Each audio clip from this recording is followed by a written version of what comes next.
আজ থেকে ইসলাম কি প্রতিষ্ঠিত না সুদ প্রতিষ্ঠিত? মদ, মদের বোতল আমার দেশে আছে না নাই বলেন? এই আশেপাশে তো চুয়াডাঙ্গার দর্শনায় মদের ফ্যাক্টরিও আছে, আছে কিনা বলেন? আচ্ছা, তো ইসলাম যদি প্রতিষ্ঠিত থাকতো মদের কোনো ফ্যাক্টরি খুঁজে পাওয়া যেত না, সুদের কারবার থাকতো না, বেশ্যাবৃত্তি লাইসেন্স থাকতো না, এগুলো সব বন্ধ হয়ে যেত।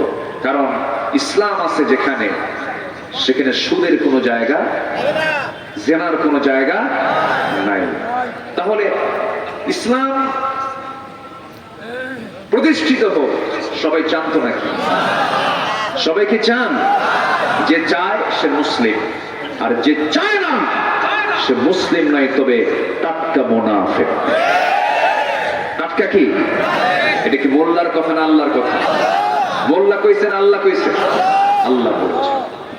আমি সোজা সাপটাই কথা বলবো, কারণ সোজা কথা বললে দাওয়াতি কাজটা হয়ে গেল। ইনিয়ে বিনিয়ে পেস মেরে তো কথা বলা যাবে না। হিকমত মানে হক আড়াল করা নয়। উদউ ইলা সাবিলি রাব্বিকা বিল হিকমা ওয়াল মাউইযাতিল হাসানা।